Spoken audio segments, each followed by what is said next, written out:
Okay, so here we are once again with another Mcfarlane Batman 66 classic TV show unboxing. And this is the Joker, but it's not just the Joker, it's Jokerman. Yeah, I went back and reread the issue of the comic book that inspired this figure. You can see it's got the Batman 66 logo on there, which means it is based on the comic book, not the television show. It's based on the comic book, based on the television show.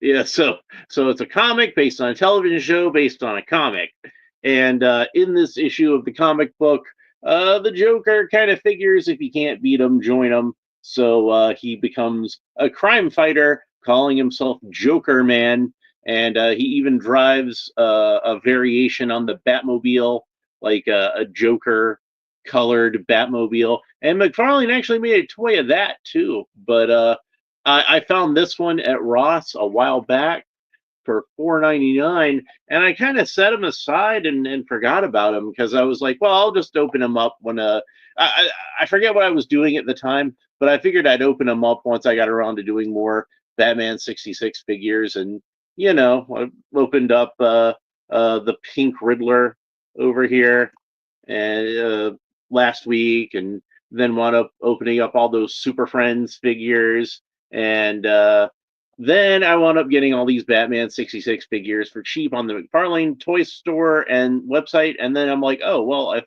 still got Joker Man to open. I might as well pull that out and get on to that, huh? So there's a portrait of him on the back, the digital render of the figure, and you can see that it's an excellent likeness of Cesar Romero wearing a Batman-like cowl, designed to look very much like the Adam West Batman cowl, only the ears are made much longer to be like kind of the ears on a jester Motley. We got the same piece of artwork that we typically get on comic-based figures in this line by Mike Allred, which I really enjoy. Let's go ahead and open them up so we can go ahead and talk about the figure. And come on. This seems like it's one that's got the package glued on very firmly. There we go. Get that off. And the sticker on the back says, you can see that it says Batman the Joker comic. But it doesn't call him Joker Man, which is, what his name actually is. Like when he's wearing this costume, that's his costumed identity is Joker Man. But I kind of figured that might be more of a trademark thing. Maybe they have to call him on the Joker on the packaging. Here we go. He comes with one accessory, which is the key to Gotham City, which he's such a successful crime fighter in the comic that they actually do award him the key to Gotham City. And here's that. It actually says Gotham City sculpted onto it, but I don't know if you can make that out over the camera. At one point in the story, the Joker actually does convert it into a weapon. And oddly enough, by that point in the story, the Joker is wearing a completely different costume. I don't know why they change his costume halfway through the story, but he does. I prefer this one because it's basically the regular Joker costume. It's just you know made a little more Batmanish. And lo and behold, they got the cape taped into the package again, which I hate that. And not only that, but they had it taped in such an awkward way where I'm having to like dig deep into the package to get it out. Let's see if I can peel the tape off without messing up the fabric too much. And this is a soft, shiny fabric, so it's going to have tape residue forever on there now. Like maybe you can kind of see it over the camera. I can see it in person. Can you see that? I think you can see that. Let's go ahead and get him out of the package. So I'm going to take the cape off of him and pull it through the other side because I think that'll be easier. And then it was just the one double rubber tab holding him in.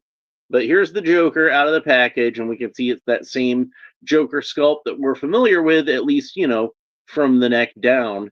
And it's a much darker purple than what he actually wore in the show. But I think that's just how he was colored in the comics in general anyway. Really, it should be more pink. It should be the same color as this Riddler figure, actually. If we were going to try to make him look accurate to the television show.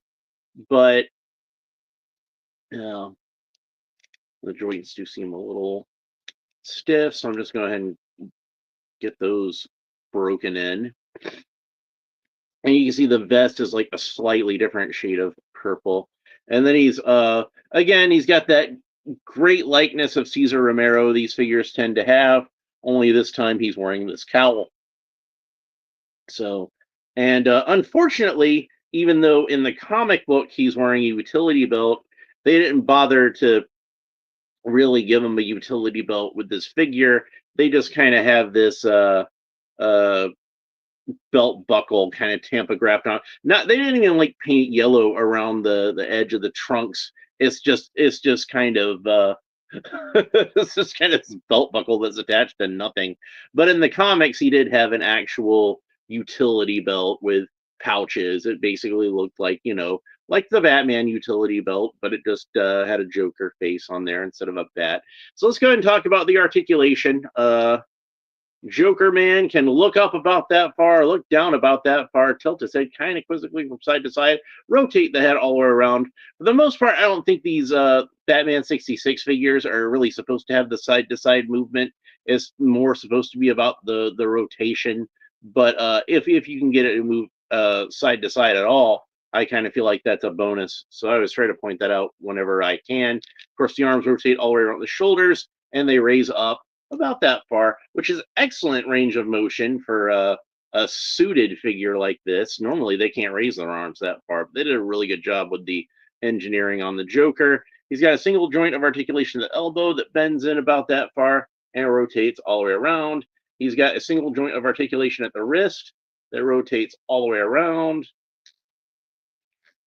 And he doesn't really have a gripping hand, so we're going to see how well he can hold on to that key, because that should be interesting. The Joker does rotate all the way around at the waist, but it is a little bit stiff just because of the tailcoat. That's going to kind of hinder it slightly, but you can still get it to move, so it's fine.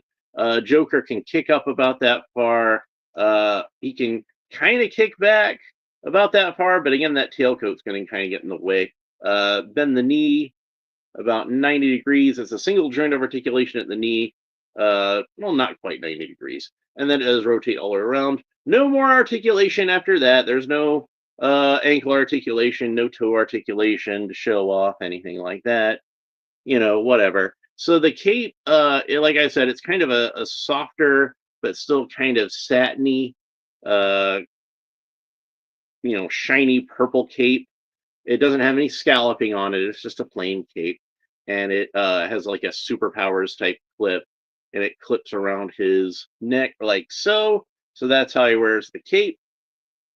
And then last but not least, we got this key to Gotham City that I was talking about. So he can't really grip it in his hand because the hand doesn't really grip, but you can kind of slide it around his hand and get him to hold on to it that way. So he can't hold it. It's just that you just kind of like you just kind of have to wedge it in there in the right direction. So there we go. The key to Gotham City, which he gets rewarded for being such a valiant crime fighter. And of course, it's a work. He's not really intending on actually being a crime fighter. He just wants to steal Batman's thunder. So he captures like some of the other Batman villains, and then this other villain comes about, this mysterious new villain who actually manages to steal things right underneath Jokerman's nose. And who is this villain? Oh, that'd be telling. You got to go and read the comic yourself to see what happened. But it was definitely a fun comic book story, and I'm glad that they made Jokerman into a figure. But like I said, I got him at Ross for like $5, so I don't guess the figure sold too well, unfortunately. And then, like I said, they did a set with the Joker mobile and the Joker himself, and that's something you see kind of marked down on Amazon a lot. So I guess it didn't sell too well, but I might try to get one eventually, maybe. But I don't even have the regular Batmobile yet. I really need to get that. Anyway, that's pretty much everything I have to say about Jokerman. He's a pretty cool figure, but he's definitely one that's a little more niche. So I think that not everybody would want to have this figure in their collection, but if you're like me and you were a big fan of the comic book, you probably would want to have it in the collection because like I said, I thought it was a fun issue of the comic book. But that's it for this episode. I hope you enjoyed it. Next episode, I will be back to open up Batgirl, and that's a rather odd variant, I think. But I'll talk more about that when I get that open. So if you enjoyed this episode, please make sure that you like and subscribe and all the fun YouTube stuff down below. Leave a comment. Let me know what you think about Jokerman, both the figure and the character in general. And if you read the comic, let me know what you thought about that issue. Thanks for watching. We'll talk to you next time. Bye.